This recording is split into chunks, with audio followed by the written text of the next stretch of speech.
1 year ago from today, December 30th, 2025, I read Peak. What is that peak, you may ask? That I read on December 30th, 2024? Well, let's go back a little.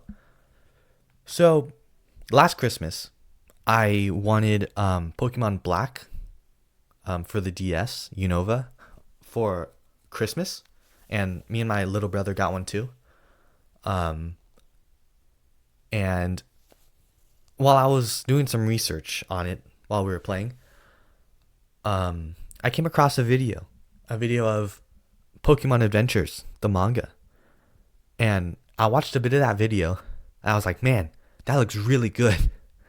And to prevent myself from spoilers, I removed that from my history. And I started reading it.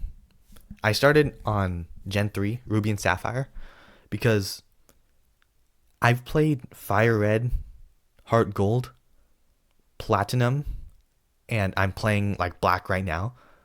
So the only region I wasn't like too educated in was Hoenn. So I was like, I'll start right there. I didn't know how it was structured. So, I mean, and when I read it, the Ruby and Sapphire, I was like, holy moly, this is peak. Like I really enjoyed it. Ruby and Sapphire. And I wanted to read Sinnoh next cuz oh yeah, I forgot to mention. Hoenn is my favorite region now because of Pokemon Adventures. I love Ruby and Sapphire arc so much, bro. Hoenn's my favorite region now.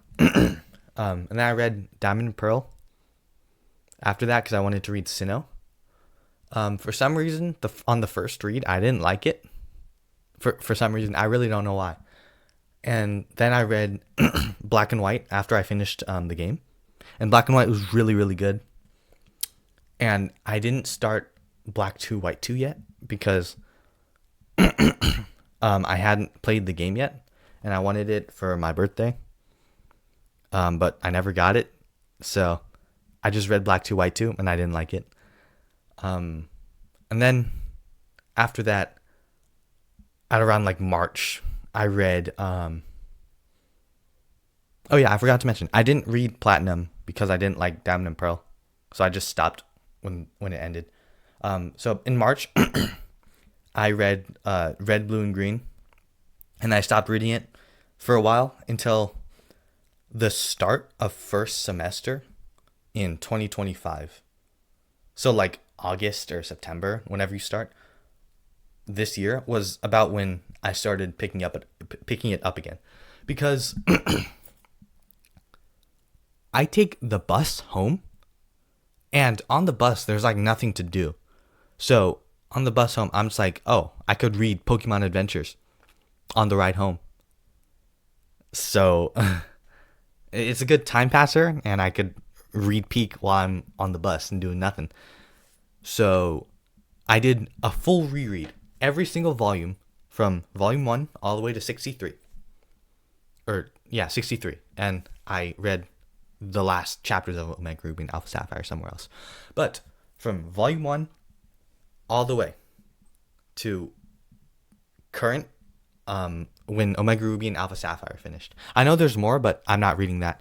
Personally, I don't really care about anything past like Gen 6. Like Gen 5 and below. Peak, I love that. But Gen 6 is like fine. But I don't care about anything after that.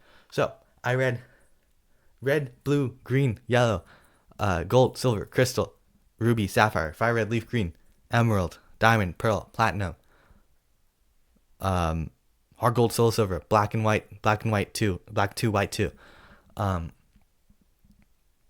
X and Y, and Omega Ruby and Alpha Sapphire.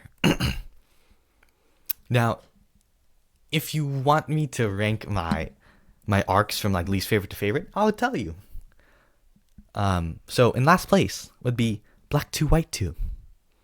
Now, there may be people getting mad at me because it's Unova, but hear me out, okay? So, I've never played Black 2, White 2, right? So when there was no sense, like really little sense of world building, I just I didn't like that. Okay, because I had no clue how Hoenn worked, and then the world building was like, yeah, I understand. But here, there's like little to no world building at all. Like only like a few locations, right? Like the movies, their field trip, wherever they fought Kyurem or whatever you call it, Kyurem. I don't know. But other than that, there was like no sense of world building. And in other remakes, it wasn't that bad because their regions were the same, pretty much, right? Like Fire Red Leaf Green, you're not even in the mainland. You're in the Seven Islands for the most part. Heart Gold, Soul Silver, the region's almost exactly the same. And in Omega Ruby and Alpha Sapphire, there are only a few new locations, which we went to, right? But Unova 2, that's an entirely new region. And there was like no sense of world building. I just didn't like it because of that. And I never got too attached to Blake and Whitley. But White's speeches were really good. Next would probably be Heart Gold, Soul Silver. I didn't like Heart Gold, Soul Silver. I thought the 4 Rocket executives were trash compared to the 3 Beasts.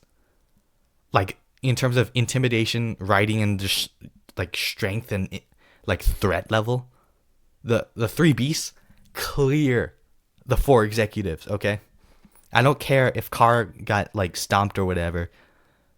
He's better than all of them. Okay. I think Giovanni and Silver were great. And the others. Next would probably be X and Y. Because, listen, at the start, it felt like they had plot armor. If that makes sense. Because they were actively hunting them down. X, because of his Mega Ring. And I feel like if you're going to hunt someone down, even if they're a prodigy, they shouldn't be able to defend themselves, right? Like, they're just like, oh yeah, well, we let him escape. That's okay. But like, really?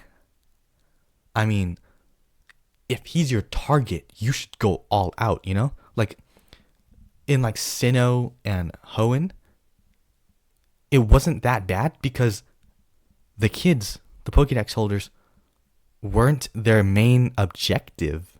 So it was okay for them to get away. But when you're actively hunting someone down, it's like, why aren't you going all out to capture them? That's just my opinion, though. And I feel like the Kalos, it was really, really rushed. Like, the whole thing is like 40 chapters. And 20 chapters are build up. And then the final 20 chapters is the final battle. Pretty much. Like it just felt way too quick, too fast, and like things just happen too fast. And next would be Emerald.